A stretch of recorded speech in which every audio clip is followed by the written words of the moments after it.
I'm afraid I've got some bad news. I knew it. I love when he does that. Wrestling has more than one royal family. Gentlemen, in my soul, something, something, Cody Rhodes.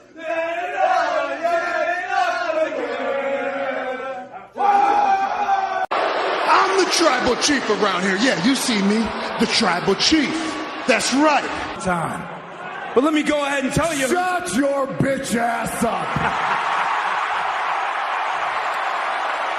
How's it going, everybody? Welcome to episode 459 of the Hoots Podcast here on this Friday, April 4th, 2025. It's yours truly, the nefarious brother Adam, aka Joshie Lopez, ready to rock and roll with you guys here on this Friday. We got SmackDown tonight taking place at the Rosemont Horizon, aka the Allstate Arena, so I think we're in for a fun show. There's always a good vibe there at the Allstate Arena for these WWE events. And now that the conclusion of this European tour has commenced, it's time to take a step back and reflect on where things are on the road to WrestleMania, as we are just about 2 weeks away from night one of WrestleMania and ready to rock and roll. I think this is going to be I have to say this may be either my 10th, it's either 9th or 10th WrestleMania that I've covered as part of the media doing these articles. Anyways, just excited for this one as I am every single WrestleMania season, and we got a lot to discuss in the podcast this week. As always, you can follow me on Twitter if you like at the Hoots Podcast, Instagram at Joshie Lopez Music. Make sure to hit the like button and smash the subscribe button on YouTube. That way you never miss an episode of the Hoots Podcast, and you help us on our road to 1,000 subscribers. Right now we're currently around hovering 550. I appreciate each and every single one of you who take the time to check out the podcast, visual or audio. But the best way to support this podcast is to subscribe to our YouTube channel at the Hoots Podcast or Spotify. Make sure to follow us and stream the podcast on Spotify. That's really the extremely better version way of supporting this podcast. But also, not only that, you can check out my play-by-play transcripts at WrestlingHeadlines.com in the results section and on my own website at ProWrestlingTranscriptions.com.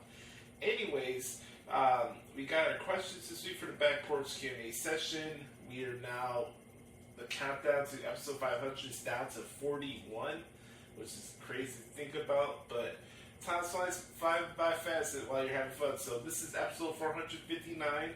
This week we'll be going over the final episodes of this European tour from Raw and SmackDown, and taking a look at the current card for WrestleMania this year in Las Vegas.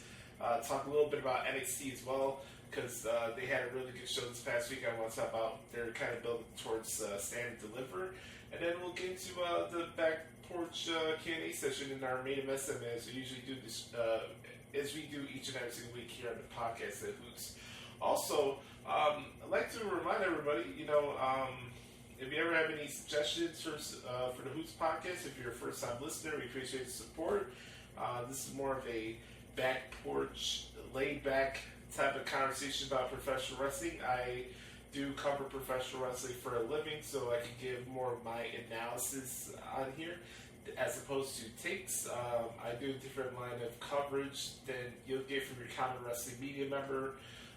No arrows being thrown at anybody that does live streams or reactions or anything like that.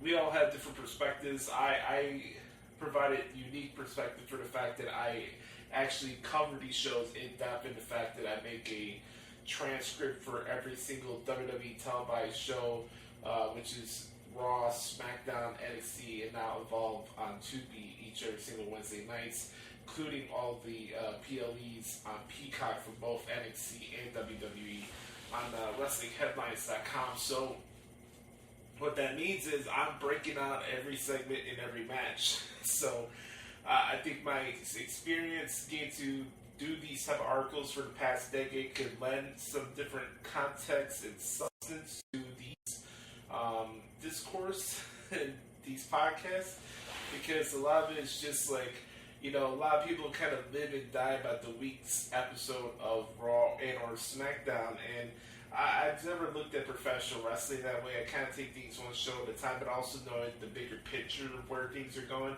and I don't get myself worked up to the point of like, hey, you know, this is the worst fucking thing I ever seen in my life. Oh, this is buried. This is that. Like, you're not gonna hear that stuff on this show. Like, it's just a waste of time, honestly, and it's really wasted energy if you really want my honest opinion on it. So,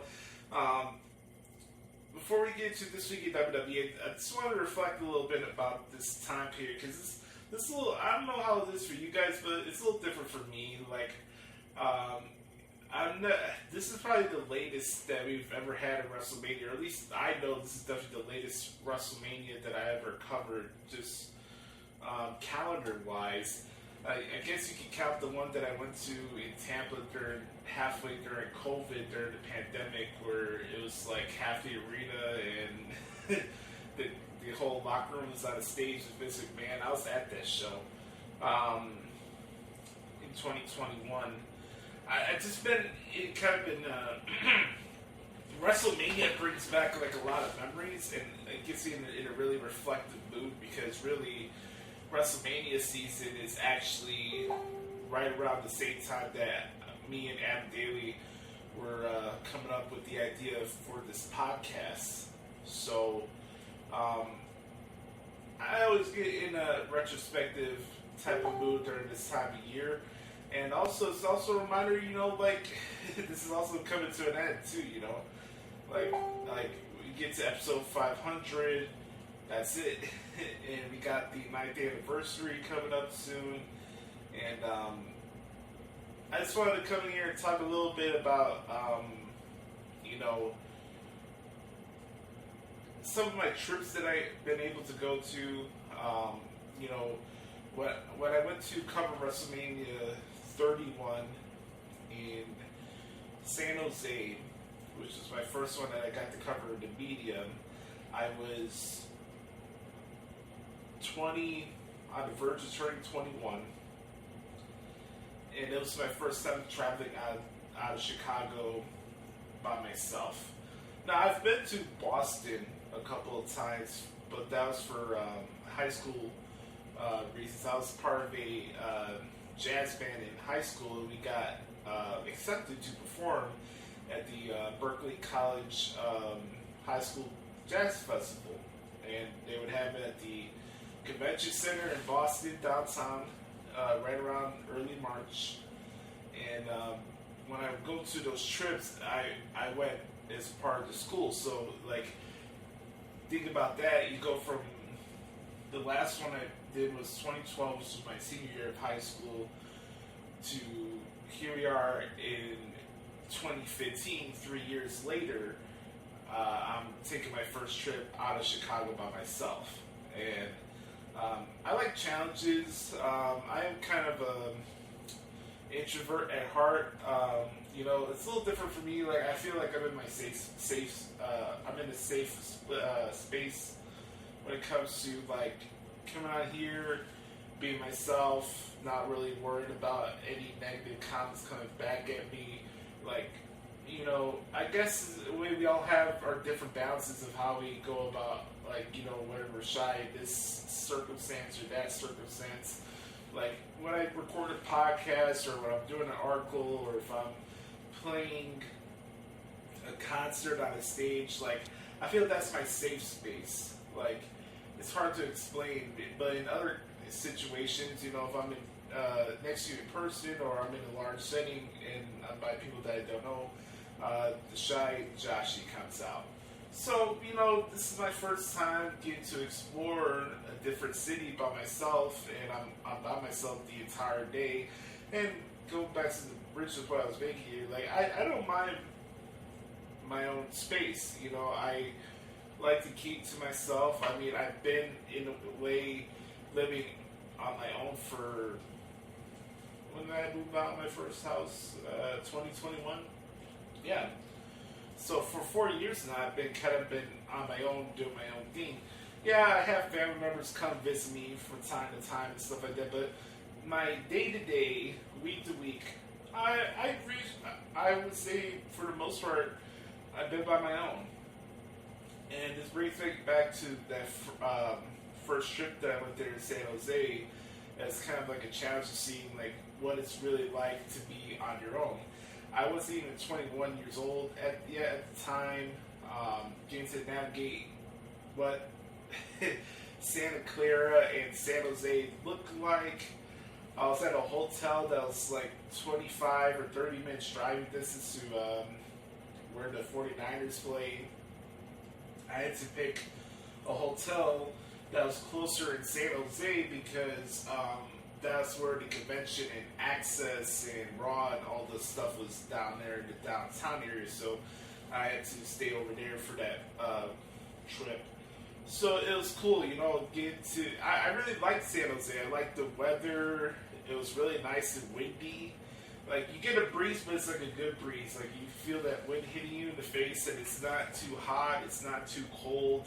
It's like in the sweet spot. So I've always liked San Jose. Every time they do a show at the SAP Center, I always say it's one of my favorite arenas because they got the best air conditioning. For anybody that goes to a lot of wrestling events, you know the arenas that just feels like a fucking sweat tank and like you're stuck regardless of whatever you're gonna do. You know, that's how it is sometimes. So so that was 2015. Got to witness the Seth Rollins cash-in in person, the heist of the century. I know a lot of people poo-poo the whole Triple H and Sting match and stuff like that, and that you're entitled to your opinion. I had a blast watching that whole sequence and everything in person. That was pretty dope. I'm not gonna lie, I marked out during that interaction with DX and the NWO. It's just something that you never thought you would see in person, you know, and it doesn't make bookie sense. Like,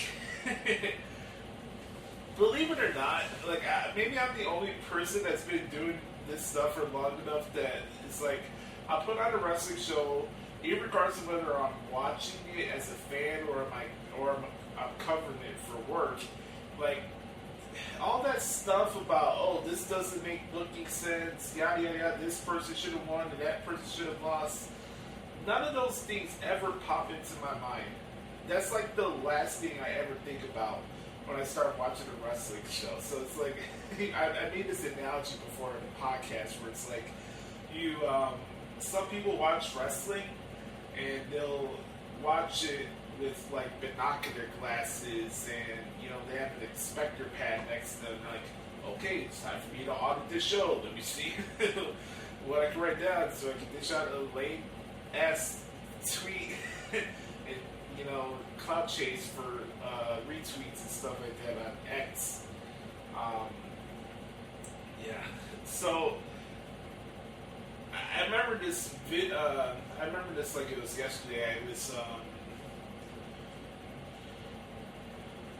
It was after WrestleMania was over. This was still when they were doing the entire day show. So this wasn't like a 2-night thing. Like, got out. It was still early. I think WrestleMania in 31 ended right around like 8:30ish or 9. It was like a quarter to 9 o'clock at night in Santa Clara, where I was at the time at Levi's Stadium. So I get out of the building and I go walk to the bus. There was a bus that I found last minute that I was able to snack on, and, you know, like, it wasn't something like you have to pay a bunch of money for. And here's the thing, when you go to Levi's Stadium, there's actually a train station that's really right by the entrance of Levi's Stadium. It's kind of interesting how they have that set up there. But you go around the parking lot of Levi's Stadium, there's little bus routes. So the same bus that I took to get to the stadium, I found it again and got back, probably is like a 15-minute bus ride. Like, it was barely any traffic there. So, WrestleMania 31 was significant for me from like a travel experience because I hit the sweet spot. You know, we go. Like, I didn't deal with a lot of traffic, got on the bus, and, you know, this was such a special night. I was like on a cloud nine on how awesome that Mania was, because I remember going into it and trying to talk people off the ledge, because people were going into that WrestleMania like, oh my god, WrestleMania 31 is going to be so horrible. This is going to be the worst Mania of all time. They don't listen to the fans, blah, blah, blah, blah, blah. So, you know, I go to the show, it's badass, it's one of the best WrestleManias in the last 20 years, and I'm on the cloud nine, you know, like, this is what I want to do with my life. Like, I want to be in this environment. You know, I go to this WrestleMania, I'm covering it, it's part of the media, and getting that badge at Access really meant a lot to me. I felt like I was on the right track with a lot of things, and I felt like I was really gaining some momentum and notoriety in my field, and I was still young. I just finished graduating at the Illinois Media School at the time, and getting to go there for that trip, yeah, I didn't get the big media credential, and I didn't get the chance to be in the press box for that WrestleMania in Santa Clara. Is that something that I regret? Sure. But I have the badge. Nobody can take that away from me, even if it was just a media badge for Access. It's still a WrestleMania credential to me, and it's something that I worked for and I earned. And it didn't matter my age. I appreciate Adam Hawkins and Joe Villa for the opportunity to give me at that time at 20 years old at a sports station that was attached to a broadcasting trade school downtown Chicago. It wasn't like a big established radio station at the time, and it was it wasn't a big outlet. And I was very grateful for the opportunity to get to do that. You know, get to go into Access for free and to you know, take a look at that for the first time. The same is true. I always wish, if you're like a hardcore wrestling fan and this is something that you love and it's like your mental escape, I always recommend people to go to at least one WrestleMania in their life. It's not easy. I see it now, especially where how things have been picking up ticket prices. Like, I feel like I was kind of the last dying breed, and we skimmed from WrestleMania 31 through WrestleMania 38, 7 years later. Here we go. I'm 21 at the time, right? Here we are 7 years later. It's WrestleMania 38, and I'm 27, about to turn 28. 2022, Undertaker's going to the Hall of Fame. I'm at the shows again. At that time, when I was at Wrestling Headlines, I was not covering the wrestling shows. Like, I wasn't covering WWE stuff. I was doing mostly like New Japan. I did NXT. I was covering NXT at the time. I didn't get approved for credentials that year, so I had to do stand and deliver at my hotel that year in Dallas. But at that time, I was living at my first apartment, and at the end of that year in 2021, I bought myself the WrestleMania travel package. This is before they linked up with On Location and made all these changes now. This is like the last, the original WWE like run travel package deal. And I bought that as a gift to myself for the work that I put into that year. but also celebrating my first year in my own apartment by myself, right? So here I'm 27 years old at the time, at my first apartment, going to Dallas for the first time, going to see this monstrosity of a football stadium. That's something I always wanted to see. It always looked cool on TV, right? I'm not a Dallas Cowboys fan. I'll never be a Dallas Cowboys fan, but you gotta admit, AT&T Stadium is probably one of the coolest looking stadiums of all time. And also knowing that the fact that The Undertaker was going to the Hall of Fame that year, me, you know, outside of CM Punk, The Undertaker is my favorite wrestler of all time, right? I didn't want to miss that, but also knowing that Stone Cold Steve Austin was coming out of retirement that year to wrestle, I didn't want to miss that either, too, you know? So, you know, yeah, I'm at the show, and, you know, it was very emotional that day at the American Airlines Center, you know, watching Taker's Hall of Fame speech there in person. I'm like a couple rows behind commentary. You guys can actually see me if you see the Hall of Fame special that year from 2022. I was at that show. I still have the printed "Thank You Taker" chant, like papers that the production assistants were handing out to everybody that was sitting close by ringside. So I still have that, and I have that in a frame. And I hope, in the case that I ever get a chance to meet Mark Calloway one day, I'd love to show him that, and hopefully he can sign that for me, because Undertaker is definitely my favorite wrestler of all time besides CM Punk, and I really admire who that man is and what he represented, and this character that he portrayed. You know, he had my favorite colors, black and purple, which made sense, you know. So I wasn't going to miss Taker's Hall of Fame ceremony, but there's a lot of different reasons why I wanted to take that trip. You know, it was an award to myself that I felt that I earned, and I wanted to go there. And, you know, after the one I went to in Santa Clara, I had a couple of moments. We all have these moments, right, in our life where we have a significant moment that happens, and you're like, okay, that's what I want to do with my life, right? I had two specific ones for me. No, actually three specific ones for me that told me that I wanted to be a commentator at a WrestleMania. I wanted to call WrestleMania one day. That was like my ultimate goal. It was either to be like a successful touring musician or being the next Jim Ross. Those were the two goals in my life, right? I wanted to be the next like Glenn Fry, or I wanted to be the next Jim Ross. So I had three specific moments for me where I really felt like, you know, this is something that I have to do.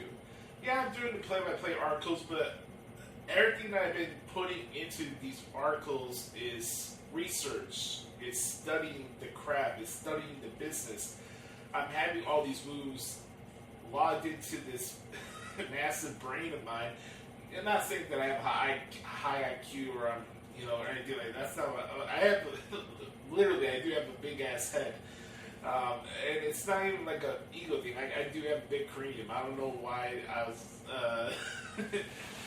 tasked with that, but it is what it is. But the bigger part I'm trying to say is, like, I have all these movesets and sequences and stuff like that logged into my head now.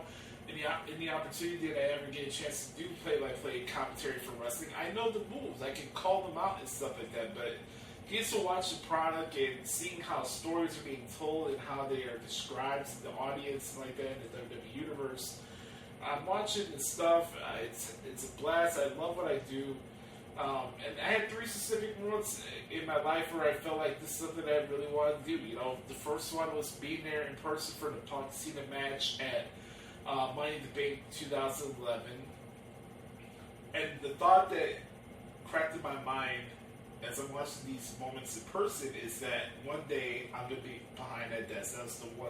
That's something that has always been in my mind. One day I'm going to be behind that desk. One day I'm going to be behind that desk. One day I'm going to be behind that desk. So it was that. It was the experience and the energy of that moment, Seth Rollins cashing his briefcase at WrestleMania 31. That's the second one. And the third one for me, I get into AT&T Stadium. Ironically, I'm not a Cowboys fan. I'm not like marking out to see all these Cowboys stuff, or I'm not trying to find out where Jerry Jones' private suite is at or anything like that. I really could care less. But like AT&T Stadium is a great stadium. It's awesome. They give you an option where they have an app where you can like buy your concessions and people will bring it to you. I thought that was a pretty cool feature for that at WrestleMania with such being 2 nights. Moving around the AT&T Stadium wasn't that bad. I've never been amongst that many people in my life though. Like walking around after the show was over and seeing how many cars and how many people were there was insane. So I had this travel package, right? And you get your tickets for SmackDown, Hall of Fame, Raw, stuff like that, and WrestleMania. And we had to take the bus because Arlington is like a 40-minute drive from Dallas. And there's no way I was paying $150 for Uber rides there and back. Like, no thank you. No shot. So, getting to go there and seeing AT&T Stadium in person is breathtaking, on the outside looking in, obviously. I get in there, it was a little crowded in the front area of the entrance of the stadium, but by the time I got to my seats, I had a chance to sit down and take a deep breath, and I was looking around and seeing how awesome the stage looked and just trying to take in the environment, right? And I'm sitting there and I'm thinking to myself, like, again, this rush came over me and that thought came back to my head. One day, I'm going to be behind that desk. Some way, somehow, one day, I will call it WrestleMania. And I'm holding myself to that to this day. And I'm not giving up on my hopes. I do believe that will happen one day. And I feel like all the work that I'm putting into the craft right now will help me out in the long run when those opportunities do present themselves. But I just sitting there, just being in that element, like this is something for me. This is something that I wanted to do with my life, and I had to do. This is something for me. This is something that I had to do with my life, and that's just how it was. So, moral of the story is I just want to share a couple stories about my travel experience of attending different WrestleManias and stuff like that. Today we talked about WrestleMania 31 and 38 and how it pertained to my career. Next week in the monologue, I'll talk about WrestleMania 33 and 34, where I went down there strictly as a fan, enjoying my time down there. So, hope you enjoyed this story. This is something I've been wanting to do for a while, especially now that we're now in this final chapter of the podcast. It's time for me to share some more stories about my journey in doing this show for the last 10 years and what's brought to me. So, hope you guys enjoyed it, and I'm excited to share those stories about WrestleMania 33 and 34 next week on the podcast. So when we come back, we'll get into this week in WWE and answer more of your questions here on episode 459 of the Hoots Podcast. We'll be right back. Yeet. All right, guys, welcome back to the show. Time to talk about what happened this week in WWE.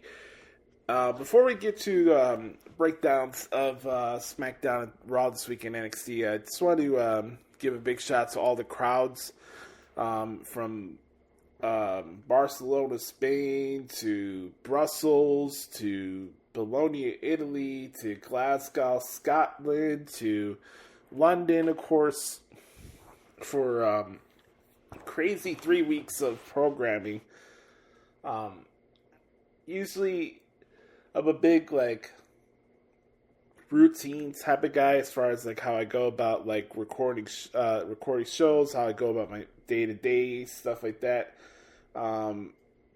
So usually sometimes it takes me a little bit adjusting to do when I'm off kilter or I'm being thrown off my routine. And so I get to cover these shows during the afternoon. It's been a little different for me because like you throw your hands up in the air like, well, what am I supposed to do for the rest of the night, you know? So part of me is happy that, we're getting back to the regular schedule, especially tonight with SmackDown and stuff like that, which is going to be cool. But when I look and reflect on these 3 weeks, like, I just want to give big shout out to those crowds because they not only helped the show, but they also helped me out, keeping my momentum going and energy going during the day. And just want to give a shout out to those crowds because they were fantastic, each and every single one of them. I could probably do without 3 minutes of Cody Rhodes chants with him talking every 2 seconds, but that's all right.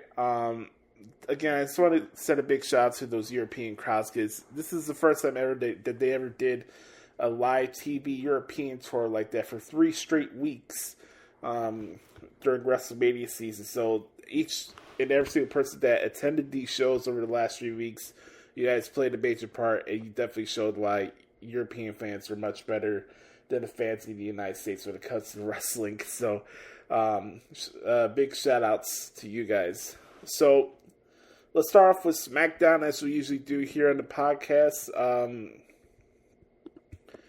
SmackDown was in London, a double pack show in the O2 Arena this week. Really, the big thing this week was a couple things. Establishing the contract signing for CM Punk, Roman Reigns, and Seth Rollins at WrestleMania, the triple threat match, which will be the main event of night 1. And we got, by the way, shout out to Mark Nash, the new ring announcer replacing Lily Garcia. Mark Nash, very impressive. That's my first time hearing him. I heard that he did like boxing, ring announcing for boxing events and stuff like that, but this is my first time seeing him do his work, which is cool, and I digged it. So, congrats to Mark Nash. The show kicked off with Cody Rhodes, Randy Orton, and Drew McIntyre. This has been kind of a recurring thing where, Cody's having an eye on somebody, and then in between comes in Drew McIntyre to stick his nose in the conversation ever since he's joined SmackDown. I think Stevie Wonder can figure out that Drew McIntyre wants a shot at the WWE title after WrestleMania is over, and obviously you can't blame him. Irregardless of whoever wins at WrestleMania, I think either Drew McIntyre or Randy Orton is going to get the next title shot, so we'll have to see how that plays out. But Randy Orton really had a chance here to give Cody Rhodes his flowers, to talk about seeing where he was, where he first started, when he came into the business, to the point where he went outside of WWE to change the game, and just really gave him his flowers. Like, this was, really sentimental stuff, and Randy said, he's not going to kick Cody in the nuts like a coward. He's going to tell him that he wants a shot to his face at the WWE Championship, So I thought that was cool. Drew comes out, he's like, isn't this wonderful? A couple of Nepo babies having a love fest in the middle of the ring. It makes me absolutely sick. Drew says that Randy hasn't done anything since his return from back surgery to justify a championship opportunity, which, that's subjective again, but Drew is entitled to his opinion. Drew said that everybody should have listened to him in regards to who John Cena really is, and he's like, Drew is like, Randy, you need to take a step back in the back of the line because you're not getting a shot at Cody Rhodes. I am. So that led to a match with them later on the show, which I thought was cool. Randy Orton and Drew McIntyre had a very underrated rivalry during the pandemic. I know a lot of people thumbed nose at the Thunderdome era. I loved it because it got me back to appreciating the art of wrestling and what it is. I really think studying and appreciating the current craft and how the current landscape of the business is right now, especially for WWE, goes back to during that time during the Thunderdome. And getting a deeper appreciation for what the men and women do. So, especially that feud with Randy Orton and Drew McIntyre, I don't think it gets enough praise. That was one of the best feuds in the last 5 years, especially when it came to a championship. Randy and Drew was fantastic. So, for them to spark that up again and have the match that they had on SmackDown last Friday was pretty cool to watch. Street Profits defeated Pretty Deadly to retain their tag team titles. Pretty solid match there. They kick off the wrestling portion of the show. There's kind of a confusing situation here when it comes to the Women's United States Championship picture. I don't know whether or not Chelsea Green is going to defend her championship at WrestleMania, or this is something where she's going to be one of those champions that defends her titles on either the last Raw of before WrestleMania or the last SmackDown before WrestleMania, one of those things. So let's see where that plays out. And speaking of the men's side of the United States Championship picture, we had LA Knight against Braun Strowman in a match that I was actually pretty enjoying for the most part. Jacob Fatu came in and attacked both guys, which led to a double disqualification. LA Knight is still your United States champion. Jacob comes to the back. Solo and Tama are pissed at him for not giving them the clue or hint that he was good to make that attack on Braun Strowman tonight. And Jacob Fatu is like, I don't have to answer to any of you. I do what I want. You guys decided to jump into my business without giving me the notice the week prior. So what's about it?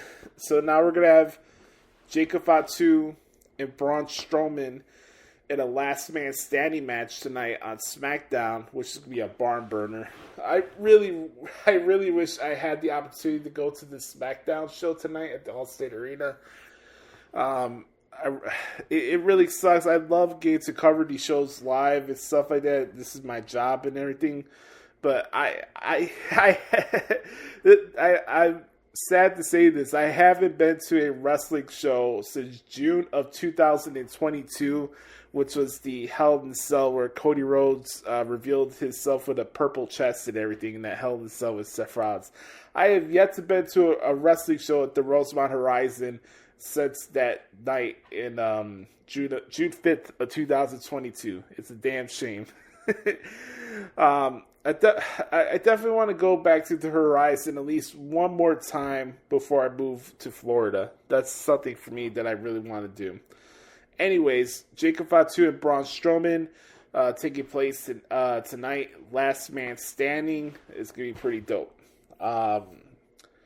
Anyways, let's see what else we got here. Another thing that really stood out to me from SmackDown this week was the promo for Naomi, this vignette, and kind of giving her side of the situation. And, she's got to her tipping point where she's like, everything I've done for the business and how many times people come up to me and tell me how much I inspired them and I was a role model for them. And she's like, I'm not going to be a third wheel to anybody anymore, Like, she's done being undervalued, underutilized, underappreciated. So, when it comes to Jade Cargill, if she continues to get in her way, Naomi strongly suggests that, Jade proceeds with caution. So, I kind of like the development and build-up of what's going on with Naomi and Jade Cargill here. At first, I had my concerns as to how that would look on the WrestleMania card if it was something where the fans would be sitting on their hands while that match is going on. But from the vignettes and how Naomi's been carrying herself, and I think Jade Cargill's been doing a good job in this feud as well. But for that, I thought from there, Naomi and Jade have been doing a good job with their build. So that was cool. Naomi's taking on B-Fab on SmackDown. Charlotte Flair had a pretty solid match with Mishin last week on SmackDown. I thought that was good for the ladies. Look, I'm definitely biased. Charlotte Flair is definitely pretty hot. I'm not going to lie about that. But she is definitely the measuring stick when it comes to female wrestling. And big-time players make big-time plays, and they show up during big-time seasons. And when it comes to postseason time and stuff like that, you use the sports analogy, the cream rises to the top, and Charlotte Flair does it every single WrestleMania season. I don't care what the IWC has to say about her. I don't care how they feel that they're tired of her and that she's shoved down her throats and blah, blah, blah, blah, blah. She's just that damn good, period. Face the facts, especially with the stuff that girls have to deal with outside the ring in her life. She has a lot of respect for me, not only as a performer, but as a person. I never met Charlotte Flair in person. I would love to one day. But she's one of one. She's a measuring stick. She's brought the best out of every single person she's ever been in a ring with at WrestleMania. And that includes Ronda Rousey, that includes Asuka, that includes Rhea Ripley, especially the match that they had at WrestleMania 39. The list goes on and on. You gotta give her flowers, man. I'll be the one that gives it to her because she deserves it. From there, the backstage brawl with Damian Priest and Drew McIntyre, I thought was pretty cool. Priest gave McIntyre the chokeslam through the car windshield, so that was cool. I've been saying, people are like, oh, that match doesn't make sense. It doesn't have a story. Are you actually paying attention to the programming? Because it actually does have a story. Just say that you don't want to see that match. I like how people come up with convoluted reasons as to why something doesn't make sense, but you're not. It exposes it. You can really, X is the biggest platform that exposes people who don't really pay attention to the show. They just blur shit out just to blur shit out.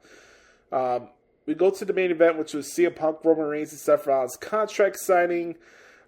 This was a pretty cool moment for me, especially being a CM Punk guy and seeing the emotion that Paul Heyman was conveying to CM Punk, giving him the news that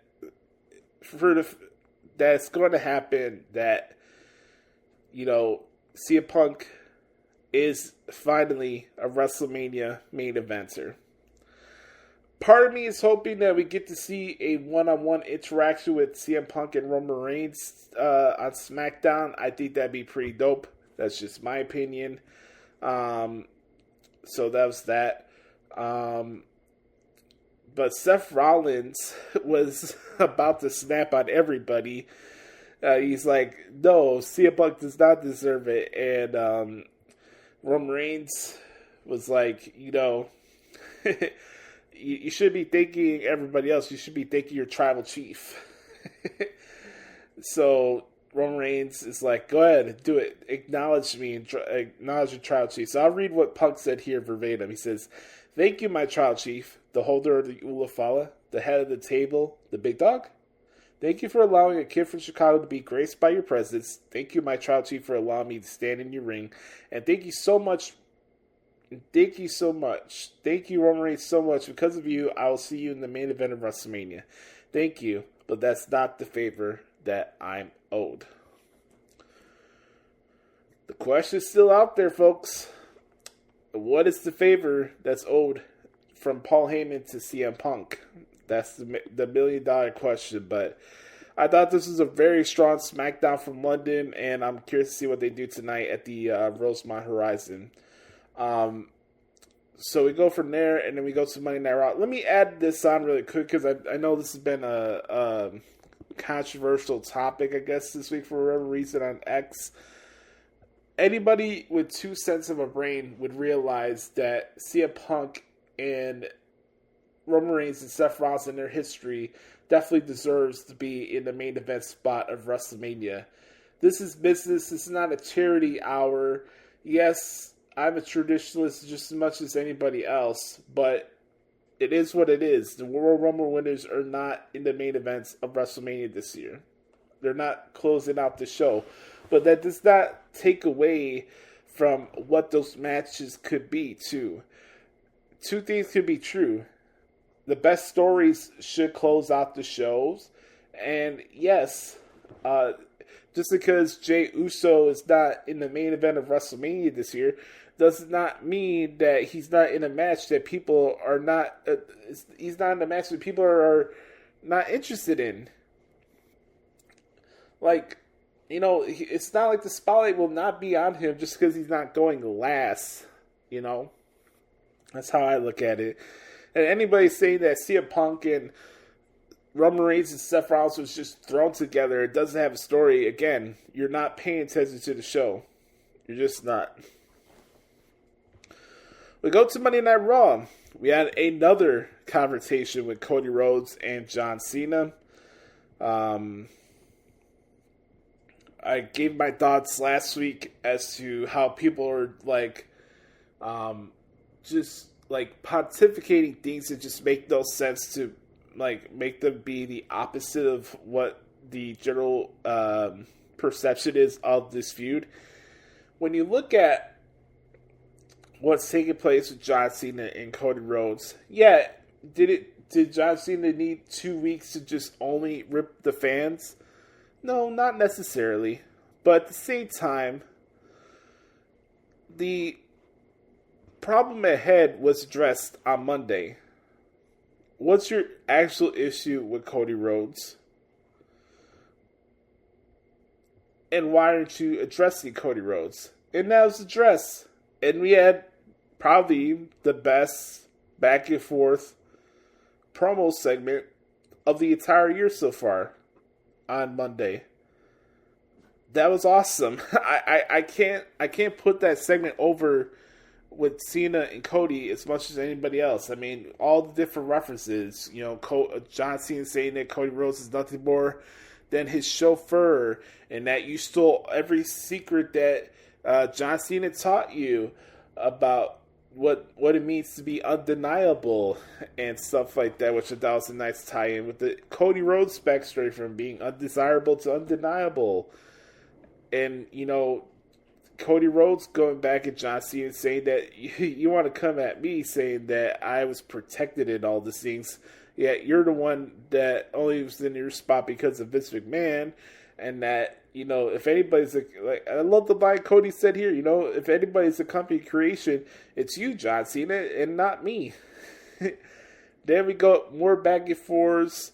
I thought the funny line with Cody's like, you know, you got more, you know what, in your promo than you do in your jorts, which I thought was a good line. And then Cena's like, I make empires for billionaires. You just steal money from their kids. Good line there. And then segment ends with Cody Rhodes dropping John Cena with a crossroads. Cody asks a very specific question to John Cena, and it goes like, you know, Cody drops Cena with the crossroads, but Cody asks a specific question, like, the difference between you and I, which one of us sold our soul first to The Rock? Now, the questions are out there. What do you do? Why The Rock hasn't shown up? Is he going to be part of this build at all going into WrestleMania? I thought Bully Ray on Busted Open this week had the perfect analogy in how I'm going to answer this question. Because when I look at what happened on Monday and coming out of it, can you look at it like a Star Wars situation? Like, the Emperor comes out when it matters the most, right? So The Rock should be brought in when it matters the most, when an actual point of the story is taken to the highest degree.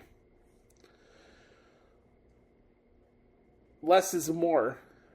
And not only that, do we really need to see John Cena for these last two Raws before WrestleMania? I mean, the match is already sold. It's already there. I mean, sure, you could probably bring out John Cena for the Raw in Sacramento if you want. But do we need to see The Rock these next 2 weeks? I don't think so either. The match is sold. You're talking into the building. if anything, I could see something where Michael Cole has one of those interviews in the ring that, you know how he did last year with Cody Rhodes ahead of the match with Roman Reigns, and like, are you actually serious about finishing the story? Are you actually going to do it? I would love to see on Monday this week, if Cody's going to be on the show, why not have Michael Cole do that same interview with Cody in the ring? If John Cena's not going to be on the show, why not? You can have the interview with Michael Cole in the ring. Who knows? Maybe you get a via satellite clip for The Rock on the Titantron screen. Just a little some thoughts there from the top of my head. I think they've taught the people in the building. I'm excited for this match. This is going to be historic stuff from a storytelling standpoint. And it was some really good stuff. So shout out to Cody Rhodes and John Cena. New Day, New Catch Republic, very solid match. New Day picked up the victory for that. They won a shot at the War Raiders for the World Tag Team titles. The Gunther part this week with him destroying Jimmy Uso in front of Jay was just some really good piece of business. Definitely added more heat that this feud needed going into WrestleMania. Gunther and Jey Uso are going to have a fantastic match at WrestleMania. And I'm curious just as hell to see what Jay's reaction is going to be to that attack that Gunther gave to his brother on Monday. So we'll have to see how that plays out. Something's got to give here with this Liv Morgan Finn Balor thing. I don't know whether or not this is going to become some situation where it becomes a 4-way for the Intercontinental Championship, or a triple threat, or Finn fights Dom at WrestleMania. I don't know. Something's got to give here, because we had Braun Breaker and Penta against Judgment Day. Pretty solid match, for the most part. I enjoyed it. So you look at what's going on there, and this is a pretty solid match. But the question is still out there: what's actually going to happen for this angle here with the Judgment Day? Because Finn keeps saying that he doesn't want new members of the Judgment Day, and he's taking credit for all the success since Judgment Day defeated Braun Breaker and Penta on the show. Liv is telling Dom to go behind Finn's back. So who's really pulling the strings here? I thought Finn's response in the Raw Recap podcast this week with Sam Roberts and Megan Morant was pretty good, where he's like, I have more experience running these groups, so maybe it's time to put people in their place. So I thought that was cool. AJ Styles and Logan Paul, that is made official for WrestleMania this year. That's a great match to have for WrestleMania. I have no problem with that. I know people have their feelings about Logan Paul, and that's your prerogative, but for a barn burner wrestling match, I don't think you're going to get better than AJ Styles and Logan Paul. So you have a lot of different type of matches on this card for WrestleMania this year. So when you look at it, for example, right, this is what's confirmed right now. So for night one is Randy Orton and Kevin Owens. That's your grudge feud. That's going to be a different type of wrestling match. We got Roman, Punk, and Rollins, the triple threat. And then the night two main event, obviously, is Cody Rhodes and John Cena. Other than that, the matches that haven't been determined for a night is Tiffany Stratton against Charlotte Flair for the Women's Championship. Gunther, Jey Uso for the World title. Io Sky, Bianca Belair, Rhea Ripley. That triangle, that's probably going to be a triple threat match, especially after what happened on Raw this past Monday in that main event. Good match with Io and Rhea, but again, egos getting the best out of everybody. Rhea Ripley taking out everybody after the match to close the show. That's definitely going to be a triple threat match for that Women's World Championship. And then here we are, as I was talking about earlier, AJ Styles and Logan Paul. So I'm into this. AJ Styles and Logan Paul is gonna be a dope match. I'm looking forward to it. It should be pretty good. So the card for Mania is looking pretty good from top to bottom. So that's pretty much it for the stuff that I wanted to talk about from Raw and SmackDown this week. And then as we get to NXT, because we got Stand and Deliver coming up soon as well. want to talk about this because NXT deserves a lot of credit. They've been putting on a lot of good shows as of late, and I really, really enjoy their product from top to bottom. Shawn Michaels, Russo, Matt Bloom, the entire staff down there for NXT, they have a really good thing going on right now, and this is how I see it. I look at what's going on with Obafemi, Trick Williams, and Javon Evans. That match was made official. That's a triple threat match for the NXT Championship. That's the main event for Stand and Deliver. That's going to be a barn burner. It's hard sometimes to talk about Javon Evans promos because he talks like he's still in high school. And he's like, bruh, and like, I'm trying to follow along with what he's saying, and sometimes some of the stuff he says doesn't make sense, so trying to type that out from a transcript point of view is kind of a challenge. But I thought he brought up good points where he's like, here we are a year later, Trick, and you're acting like Carmelo Hayes treated you last year. What happened? Trick is saying that Javon wouldn't know what it means to handle the pressure of carrying a brand on your back.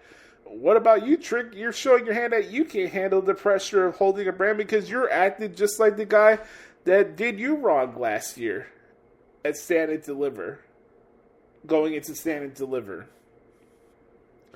So it's kind of crazy how things change in the calendar year, right? Here we are, Trick Williams being this passive-aggressive, I don't know, heel, I guess, mad at everybody type of situation. You got Obafemi, who's the badass, and you got Javon Evans, who's, very antsy and, wants things now, and not letting his age get in the way of stuff like that. I'm kind of curious to see how this dynamic's going to play out. Then, of course, you got the stuff with Dark State that keeps interfering in these matches. There's a 6-man tag next week with Oba, Trick, and Javon taking on 3 members from Dark State. That's a setup match just to make them look good and cause more tension. So it's kind of a can they coexist? It's this type of thing that comes to the advantage to Dark State, and they'll find a way to pick up the victory in that match. But I don't think anybody's suspecting Dion Lennox to be added to this match and make it a fatal 4-way. But something's got to give here. I think we get more of a clue of actually who's behind this group in the first place. I still think it's Javon Evans. I just don't see Trick needing an entire group of people to have his back. I guess maybe you want to say because Trick and Dion Lennox had some conversations in the backstage segments that you could make a callback to. But that's how I see it playing out. I just really enjoyed the vibe of NXT. The women's division is the best in the business. Stephanie Vaquer had to relinquish her North American Championship because of the death of the women's division, and so it makes sense. I know it's not a popular decision, but I just didn't see Stephanie defending both titles at Stand and Deliver. So we got this ladder match. We had qualifying matches for this ladder match to crown a new champion. Zarya defeated Lash Legend, which was a nice clash of styles. Zarya got the victory in that one, and Roxanne Perez and Kalani Jordan put on the barn burner. That was probably the best match that I covered so far this week, and definitely one of the best female matches that I covered so far this year as far as television is concerned. That was great. If you haven't seen Kalani Jordan and Roxanne Perez, go out of your way to check that out. So I think we're in a collision course with either Stephanie Vaquer against Jordan Grace at Stand and Deliver, or maybe that becomes a triple threat as well with Stephanie, Jordan Grace, and Jada Parker. We'll have to see how that plays out. Ava has her hands full. Other stuff on the show, I like the stuff with the family doing their background checks on the members of Dark State since they're about to get into a rivalry. No Credit Cash Crew. I like North Dakota Cash Crew. I wouldn't be surprised if they find a way to take the tag titles away from Fraxium. That's a ticking time bomb. Other than that, the other stuff that stood out for me from NXT this week, congratulations go out to Ricky Saints. Brand new NXT North American champion. Got attacked by Ethan Page after the match was over.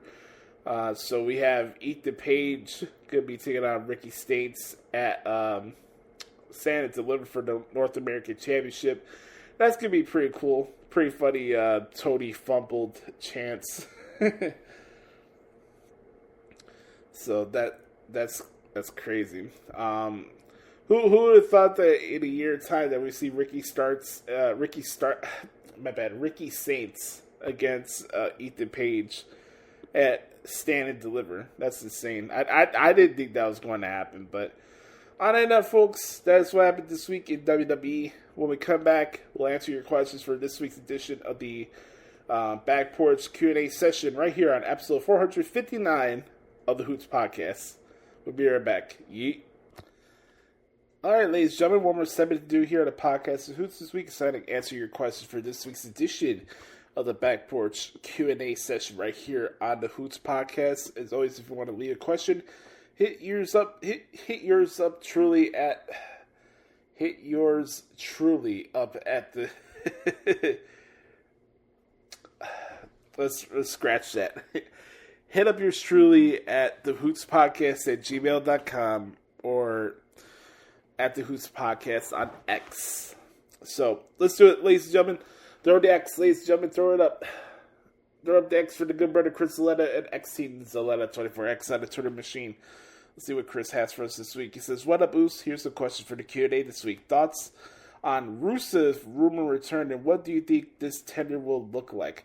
Well, to answer your second part, I don't know what it'll look like, but to have some solid depth in the mid-card divisions, it would be nice. I think adding Rusev to SmackDown would be my choice, personally, because I think they have a lot of good talent for the Raw side for the Intercontinental Championship. I think Rusev on SmackDown would be my choice on that end. But I'm happy for him and excited to see him come back. Do you think we get a Roman and Jay moment / confidence talk before WrestleMania? You know what, Chris? I feel in a way you kind of read my mind. I'm glad that I'm not the only one that thought about this. I think something's going to have to happen where maybe Roman pops up on one of these Raws before WrestleMania. And, Roman runs into Jay in the backstage area. And they have that confidence talk because I don't know who will push Jay's buttons to another level than Roman Reigns. So I think we will see that. I'm glad you asked it because I'm glad I'm not the only one that actually thought about that. Who will round the field for the Women's North American title ladder match at Stand and Deliver? Well, good question. This is how I go. All right. We'll do Zarya, Kalani Jordan, Sol Ruka, Fallon Henley, Cora Jade, and then maybe some. They said 6, right? Yeah, put Cora Jade there 5, and then put Roxanne Perez there. Why not? So we'll do Zarya, Kalani Jordan, Sol Ruka, right? Fallon Henley, Cora Jade, and Roxanne Perez. There you go. That's your 6 for the Women's North American title ladder match at Stand and Deliver. Would you put Rusev in NXT for a little run there? I don't know if I would put him there for a run, but if he wants to pop up on NXT, I wouldn't have a problem with that, honestly. Who should be the one to dethrone Chelsea Green for the Women's United States Championship? Great question. I think it has to be a babyface. I think the Micha thing has ran its course, so I don't think it's her. I mean, there's really not that many top tier, like, if anybody needs upgrades for the women's division on SmackDown, is definitely who needs upgrades in the women's division in general WWE is SmackDown. If they need upgrades from NXT is what I'm trying to get at here. That's such a hard question, man. I don't know, man. Because she's a heel, right? Like, you need somebody to come back. I think it's something like, for example, right? I wouldn't be surprised if Nikki Bella came back, right? And she beat Chelsea Green for the United States Championship. I wouldn't mind that, and I wouldn't be surprised if it happened either, too, you know? But that's the thing. Who's out there as free agents that you can bring in? It's a hard question, man. We'll have to see how that plays out. After the Cena retirement tour, who do you think or we could take a step back here. Maybe Piper Niven is the one that takes the title away from Chelsea Green, and that's kind of the point of the story where Piper has enough of Chelsea's nonsense, and Piper becomes a sympathetic babyface. Maybe Piper Niven's a more obvious choice. Maybe that should have been the first thing that came off the top of my head, but I think it's either Nikki Bella or Piper Niven who takes the title off of Chelsea Green. Final question here. He says, after the Cena retirement tour, who do you think is the next one to do theirs? Gosh, that's a good question. Last to do a retirement tour like John Cena? Well, I don't think it's going to be Randy Orton because he said he doesn't want to do something like that. I just don't see him signing up for something like that. But that is a great question. Maybe Punk. I know Punk is into sports and stuff like that. I could see. I'm going to go with CM Punk. Either CM Punk or Roman Reigns will be the ones to do their retirement tours. I don't think it's anytime soon, but if I had to pick a choice for anybody, it would probably be CM Punk or Roman Reigns. And if Charlotte Flair wants to do a retirement tour, she can do a retirement tour if she wants to. But on that note, we're going to put a ribbon on the bow on this week's edition of the Hoots Podcast. I want to thank you all for the support as always. You can follow me on Twitter at X at the Hoots Podcast. Hit me up on Instagram if you like at Joshie Lopez Music. Make sure to check out my result coverage of Raw, SmackDown, NXT, and Evolve into PLEs on the results section of WrestlingHeadlines.com. Don't forget to hit the like button and smash the subscribe button on YouTube as we're on the road to 1,000 subscribers on YouTube at the Hoots Podcast. The best way to support this podcast is to subscribe on YouTube and follow and stream the podcast on Spotify. But on that note, remember, folks, be the authentic product that is yourself. Remember, nobody dictates the pace of your life but yourself and the man upstairs. I'm Joshie. This has been episode 459 of the Hoots Podcast. We'll be here to get ready for the penultimate episodes of Raw and SmackDown heading into WrestleMania here on the Hoots Podcast as the road to episode 500 continues. 40 more of these bad boys to go after next week. We'll talk to y'all next week for episode 460 of the Hoots Podcast. Yeet. Bye-bye, bitch.